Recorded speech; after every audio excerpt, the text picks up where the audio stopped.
ætlum að halda áfram hérna í föstudagsþættinum sem við tökum upp í Menningarhúsinu Hofi og næst komið að því að tala aðeins sjónlistamiðstöðina hér á Akureyri eða réttara sagt viðburði tengda miðstöðinni en sjónlistamiðstöðin stendur fyrir fjölbreyttum viðburðum eins og við munum sjá í þessu viðtali. Verið velkomnar dömur, þið eruð alveg úr sikkuri áttinni og annars vegar í listastarfsemi og þið með fyrirlestur sem að framfór í gær. Við skulum kannski byrja á þér. Þú opnaðir sýningu í Ketilhúsinu liðna helgi. Segðu okkur frá þessari sýningu.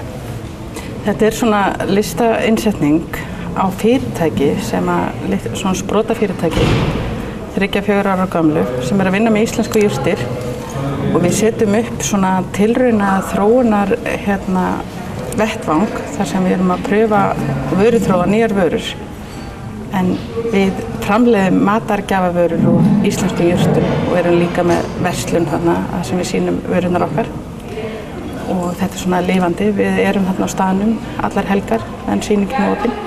Hvernig vörur þetta? Þetta eru svona jurtate og jurtakryddssölt úr íslensku salti og jurtasíróp og sultur. Já. Og Urta Íslandika heitið það ekki á? Það er fyrirtæki. Það er fyrirtæki. Já. Og hvar eru þið nú staðsett á landinu? Hvar vinnið þið svona venjulega þegar þið ekki í sýningarstörfum? Venjulega vinnum við í Hafnarfirði. Já. Erum þar með fyrirtækið. Þetta er svona fjölskyldufyrirtæki. Rekið í húsinu okkar í verslunarhúsnæði á neðstu hæðinni og öll fjölskylda vinnum við og fleiri. Og við erum að selja í verslanir allt land, meðal annars á Akureyri. Við erum að selja vörurnar okkar í Eymundsson og í Flóru, Rammagerðinni og Hrím. Og hvernig kemur það til að fyrirtæki sem í framleiðslu á vörum sem þessari heldur sýningu? Það kemur þannig til að ég er myndlistarmaður og menntuð í listfræði og hef verið að vinna mikið inn í myndlistarheiminn að ég ákvað að blanda þessu svolítið saman. Sýningin heitir Skapandi greinar og við erum að fjalla hvernig listafólk og þeir sem eru þjálfaðir og læriðir í að hugsa svona skapandi hugsun út fyrir boxið, hvernig það ásamt viðskiptum, hvernig það er flott að blanda því saman. Og þetta er líka svona hugmyndum að listirnar eru ekki mjög sjálfbærar og þetta er svona spurning hvernig það á að fjármagna listaviðburði til dæmis og hvernig hægt að blanda saman þessu tvennu, þessu skapandi afli sem við erum að mennta í þjóðfélaginu og viðskiptum. Atvinnulífinu. En svo varst þú með fyrirlestur í gær sem nokkuð sem maður var að vona að þyrfti ekki að vera með fyrirlestur í árið 2014. Já, ég líka. Það segir aðeins frá því hvað?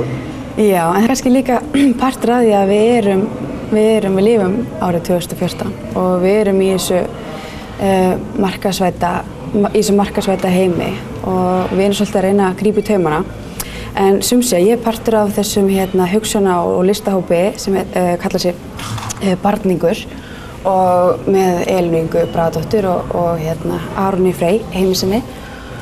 Og við hefum svolítið verið að skoða núna svolítið svona hvernig verkalýðsbarátta og kvennabarátta skarast og beint sjónum okkur að í rauninni bara starfsöryggi kvenna í þjónustustörfum.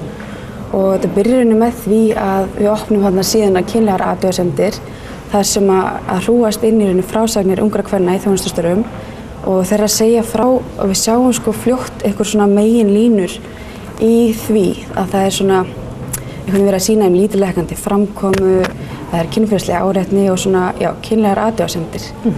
Og við fórum svona að hugsa, hvernig við getum einhvern veginn bætt starfsöryggi þeirra og fórum að skoða líka þessa bara lagalegu hlið og fyrir eru í rauninni bara fínar reglugerðir, þetta kannski ábótavant eitthvað, en þær eru til en það eru bara svo fáir að fara eftir þetta. Það er til dæmis eins og til dæmis númer 46 lagabálkur sem heitir sem snýst bara það í rauninni að ef þú ert með fyrirtæki þar sem starfa hér 10 eða fleiri að það þarf að vera með í rauninni öryggistrúnaðarmann og ef það eru starfa 50 eða fleiri að það þarf að vera með svokallega öryggisnefnd og við í rauninni brugðum á það ráða bara svona ganni að hringja í þessi bara 10 svona stærstu fyrirtæki sem okkur datt í hug og við spurðum bara gæti þið fengið að tala við fulltrúar öryggisnefnd og allir var alveg, byrju, og enginn í rauninni vissi hvað það var og þannig að í rauninni þetta var kannski svona marklausir lagabókstafir sko.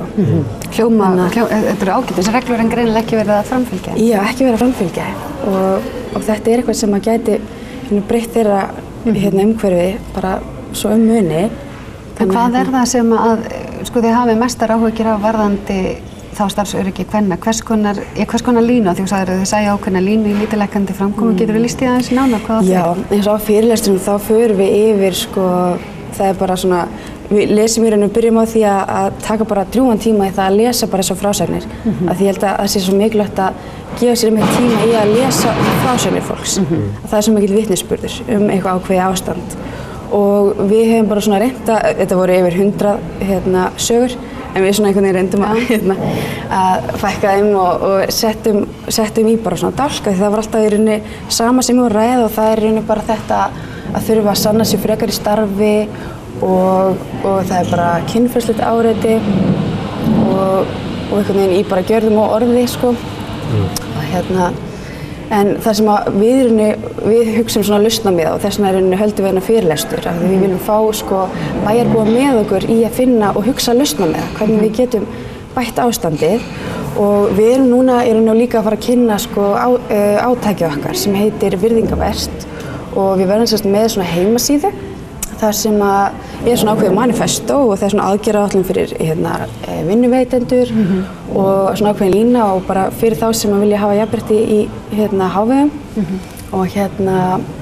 og þá erum við erum búin að útbúa svona eins og Michelin-stjarna eða þú veist, eitthvað svona vott, svona jafnréttisvottur sem að þau fyrirtæki sem að einsetja sér að fara eftir þessum reglum og passa upp á starfsfólki sitt að þá getum við haft það svona í glugganum sínum og svo auglýsum við þau á síðan okkar. Þannig að þetta er svolítið skemmtilegt að sjá listahliðina sem tengist atvinnulífinu og síðan kannski siðferðisliðina sem að tengist líka atvinnulífinu. Það tengir ykkur eiginlega svona svolítið skemmtilega saman þegar öll er á botninn hvolft. Þetta er skemmtileg tenging. Þannig að við þurfum eiginlega að fylgjast með þessu allir saman. Við þetta alveg svo margt. Mikið upplýsingum. Mikið upplýsingum, hann var bara þarf að velta þessu fyrir sér. Er þetta mál sem að þið veltu fyrir ykkur bara í ykkar fyrirtæki? Já, við erum með svona miklar skoðanir á siðferðismálum, bæði hvað varðar umhverfisvitund og einmitt þessi mál, jafnréttismál. Þau eru ofarlega hjá okkur. Þannig að þetta er alveg eitthvað sem fyrirtæki er hugsa út í? Já, algjörlega. Ég finnst þetta frábært framtak hjá þeim. Verður þið ekki bara með okkur? Jú, algjörlega. Algjörlega. Sækið vottun. Þetta Íslandika var fyrstu vottun. Fyrsta vottun verður með. Takk fyrir komuna. Við ætlum að halda fram með eftir smá stund og þá ætlum við að ræða hjól við 2 tækninörda.